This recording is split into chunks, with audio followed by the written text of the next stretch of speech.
ನಮಸ್ತೆ. 27 kilometre from Kengeri farm house with swimming pool fully developed land ಸೇಲ್ಗಿದೆ. ತಪ್ಪಲು ಸೊ ಬೆಟ್ಟದ್ದು ಅಟ್ಯಾಚೇ ನಿಮಗೆ ತೆಂಗು ಅಡಿಕೆ ಮತ್ತು ಮಾವು ಮತ್ತು ಮಿಕ್ಸ್ ಟ್ರೆಡ್ಸ್ ಆಗಿರುತ್ತೆ. ಮತ್ತು 5 ರನ್ನಿಂಗ್ ಬೋರ್ವೆಲ್ ಇದೆ, 5 ರನ್ನಿಂಗ್ ಬೋರ್ವೆಲ್ ಇದೆ. ರೆಸಾರ್ಟ್ ಇಲ್ಲ ನಿಮಗೆ ಪರ್ಸ್ನಲಾಗಿ ಫಾರ್ಮ್ ಹೌಸ್ ಇದಕ್ಕೆಲ್ಲ ನಿಮ್ಗೆ ಸೂಟಬಲ್ ಇದೆ. ಇದು 60 ಫೀಟ್ ಮೇನ್ ರೋಡ್ಗೆ ಅಟ್ಯಾಚು, 250 ಫೀಟ್ ನಿಮಗೆ ರೋಡ್ ಫೇಸಿಂಗ್ ಬರುತ್ತೆ. ಟೋಟಲ್ ಇದು 10 ಎಕರೆ ಲ್ಯಾಂಡ್. ಇದು ಕಾಂಕ್ರೀಟ್ ಫ್ಲೋರಿಂಗ್ ಹಾಕಿದ್ದಾರೆ, ರೋಡ್ ಎಲ್ಲ ತುಂಬ ಡೆಡ್ ಎಂಡ್ ವರ್ಗೂ ಮಾಡಿದ್ದಾರೆ. ಚೆನ್ನಾಗಿ ಡೆವಲಪ್ ಮಾಡಿ ಖರ್ಚು ಕೂಡ ಮಾಡಿದ್ದಾರೆ. ಸೇಫ್ಟಿ ಇದೆ ಮತ್ತು ಕಮರ್ಷಿಯಲ್ ಆಗಾದರೂ ಯೂಸ್ ಮಾಡ್ಕೋಬಹುದು. ಫುಲ್ಲಿ ಫೆನ್ಸ್ ಆಗಿದೆ, ಡಾಕ್ಯುಮೆಂಟ್ಸ್ ಎಲ್ಲ ಕ್ಲಿಯರ್ ಆಗಿದೆ. ಲೇಬರ್ ಹೌಸ್ ಮತ್ತು ಫಾರ್ಮ್ ಹೌಸ್ ಕೂಡ ಇದೆ ಓನರ್ ಇರೋದಕ್ಕೆ, ಮತ್ತು ಎಕ್ಸ್ಟ್ರಾ ರೂಮ್ ಕೂಡ ಬರುತ್ತೆ. Within 1 hour from Bengaluru. General property almost ನಿಮಗೆ ರೆಕ್ಟಾಂಗಲ್ ಶೇಪಲ್ಲಿದೆ. ಸುತ್ತಮುತ್ತ mountain view, fully drip irrigation ಆಗಿದೆ. ವಾಟರ್ ಸೋರ್ಸ್ ತುಂಬ ಚೆನ್ನಾಗಿದೆ.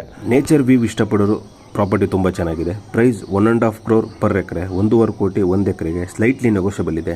ಇಂಟ್ರೆಸ್ಟ್ ಇದ್ದರೆ ಕಾಂಟ್ಯಾಕ್ಟ್ ಮಾಡಿ. ಲೈಕ್ ಆ್ಯಂಡ್ ಸಬ್ಸ್ಕ್ರೈಬ್ ಮಾಡೋದು ಮರಿಬೇಡಿ. 3 ವೀಡಿಯೋಸ್ಗಾಗಿ ಫಾಲೋ ಮಾಡ್ತಾ ಇರಿ. Thank you.